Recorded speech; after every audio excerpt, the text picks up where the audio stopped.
y'all, welcome back to my shop. Today we're going to turn a spatula pot. That's what Richard Raffin calls it.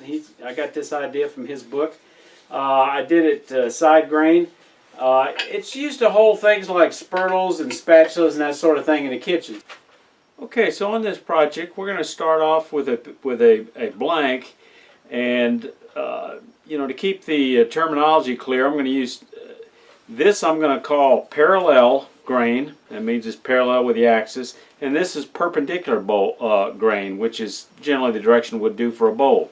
This particular project I'm going to use in perpendicular grain, so we've got the pith coming out, which is normally something we would avoid, but in this case I think it's going to give this project a distinctive look by having the pith come out of each side. As it dries, it will probably bulge a little bit. We might get a star crack out of it, but that'll be okay. Here's a picture of how I cut this on the bandsaw. I went ahead and knocked off the corners just to make it a little easier to turn it round.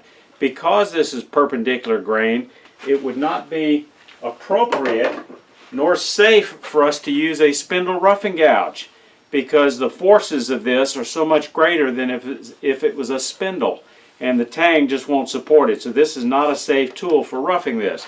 So we're going to use a bowl just as if we were doing a bowl gouge, because again, the grain is in this orientation, which is the orientation we'd typically do for a bowl. So let's go ahead and get started. Slowly pick the speed up. This should be a fairly well tuned blank. It's got a two-pronged plug on this side.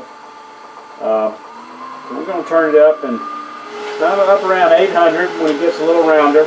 Now I'm going to round this by going through a series of parallel cuts, cutting down the grain like this.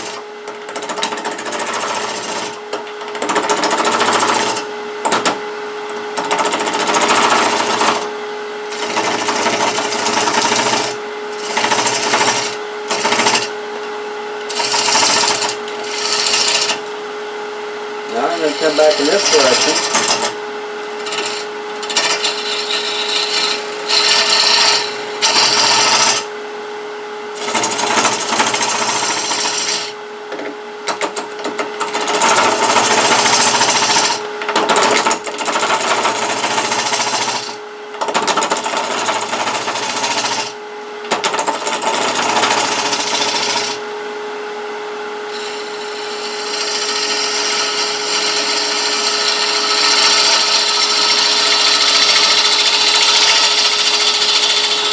Stop before we get the wall. I don't want to get that wing caught in there.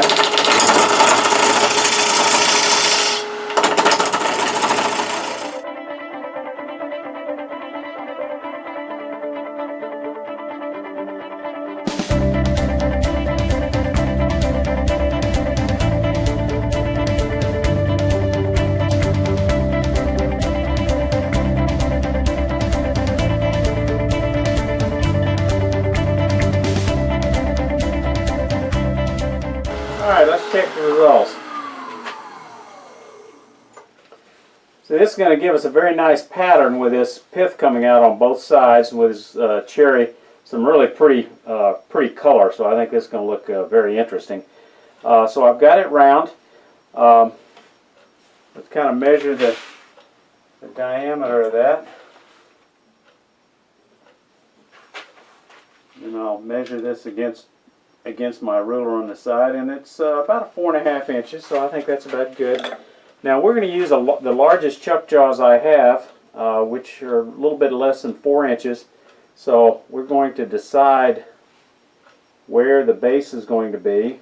I'd like this down a little bit, but the log wasn't big enough. I think we're going to pick this end. We're going to put a tenon on it. And that tenon size, here's my no-go gauge. So we've got to bring it down to about an inch or so. Somewhere more than that. We'll check it when we get to it. Alright, now I'm going to go ahead and use a going to use a beating and parting tool, 3/8 inch, something that's got a little heft to it to take that tenon down. Now it's round and turn speed up just a little bit. I'm just going to ease this in.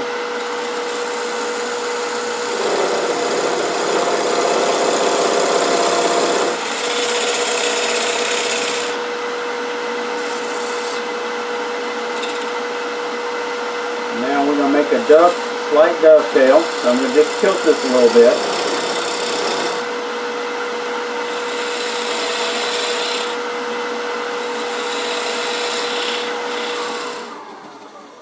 Let's look at that. It's got a very slight dovetail. It's got a nice clean shoulder. I think I want to try to get that in a little bit tighter. I'm going to switch to a little smaller tool to see if I can't clean that up just a little bit in there.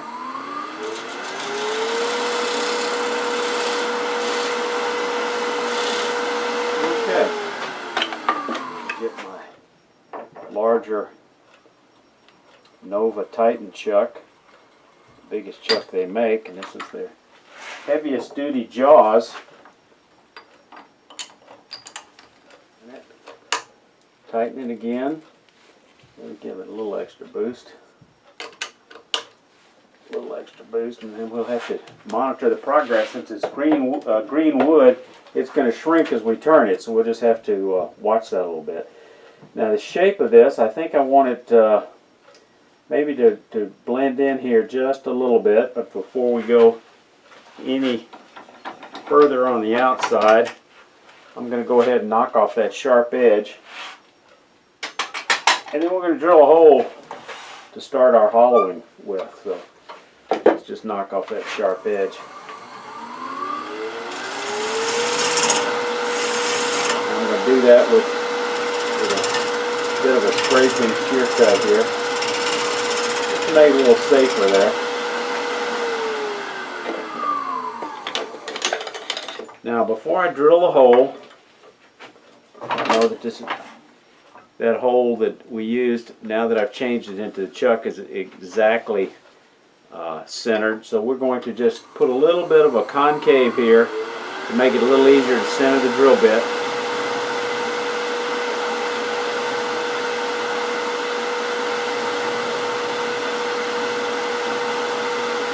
I think that's good.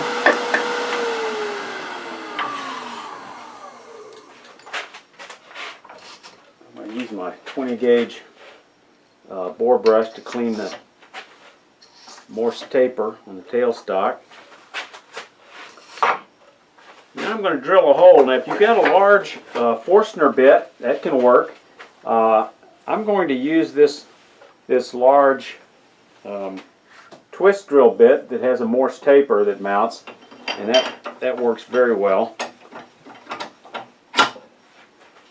And to get a feel for how deep, I think I want to drill it about, oh, we're going to say 5 inches. So I'm going to mark that on the drill bit, 5 inches, and mark it with tape. I'm going to slow the speed down.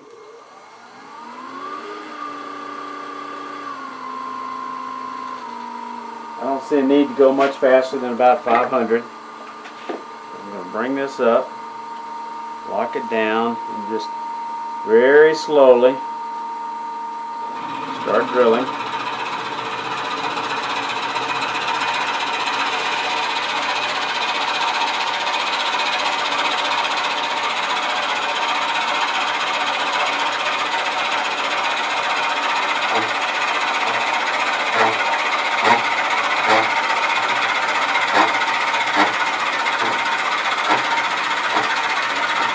The chips are clearing just fine, so I'm not going to get too worried about stopping, but I'm going to go ahead and stop and go ahead and back out before it gets stuck, because as these chips get hot, look at it expand. Can you see that? it's just squeezing out from the steam. So the last thing we want is to go too deep at one time and get all this trapped in there, because it would just lock this drill bit right up. So we'll clear that out. Okay, and that's hot. So that stuff, that steam gets in there, that hot water, and off we go.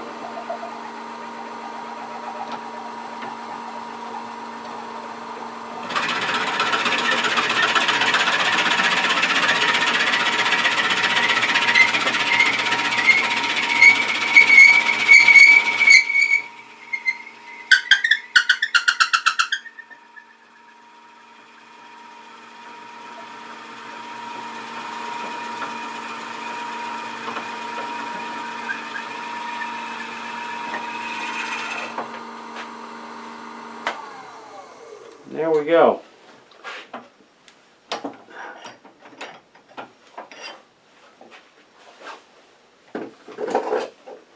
Okay, I'm going to remove the tailstock and get set up for hollowing. Now that I've got the tailstock removed, I got my banjo set up perpendicular. I've got this nice Lyle Jamieson tool rest that you can make minor adjustments in the height with this nut, which is very convenient. Because this is bolt orientation, I'm going to go ahead and initially start the shaping with a bowl gouge before I resort to hollowing tools. So let's start there. And that's starting with the center and cutting out.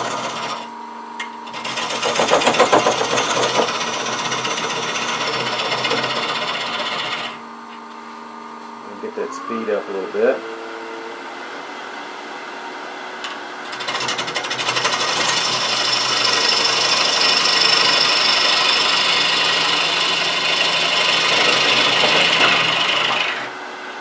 I think it's very important that I emphasize the direction of the grain and the tools that I'm using. So in this case I'm using a bowl gouge because, again, it's just like shaping a bowl from large to small as you're hollowing, because the grain is running this way or this way, but it's running perpendicular to the lathe. Now, you can see I'm getting these nice shavings. If I was doing a normal parallel orientation like this as a spindle, then I would not cut that direction. I would cut like a box from the inside to the outside.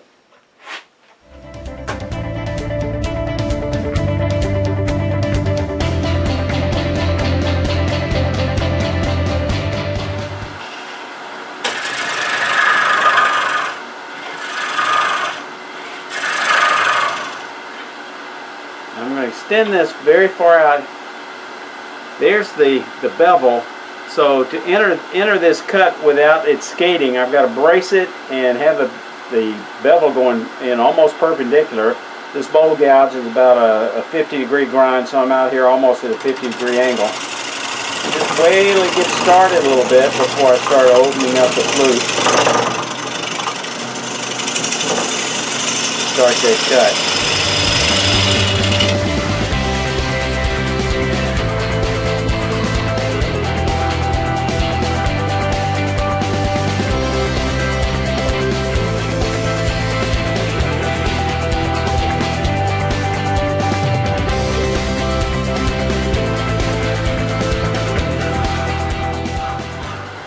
Okay,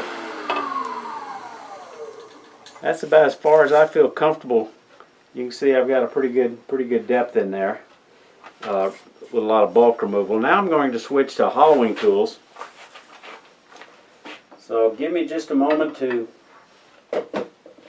get set up. So here's a look at the hollowing rig setup. I have the capture system on the back of my lathe. That's a shop-made one. It's in the style of Lyle Jamieson's. And then I'm using a D-ring handle, so that keeps it very stable, and it's easy to maneuver and glide. And I'm using a 3/4 inch John Jordan hollowing tool with a 3/16 inch high-speed steel hollowing tip on it. And let's go ahead and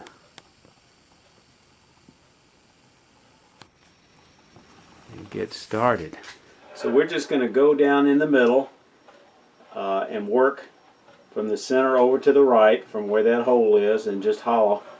I've marked this at 5 inches deep, so I know when this gets to here, this piece of blue tape, that I need to stop. Before I go any further, I better double check, make sure I'm cutting exactly on center.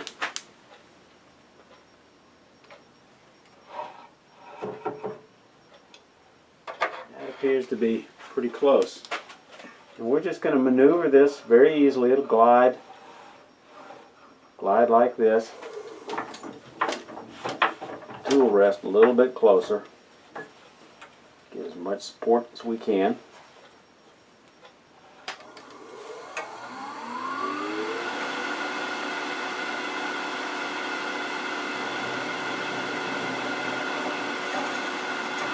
Here's the edge of the hole.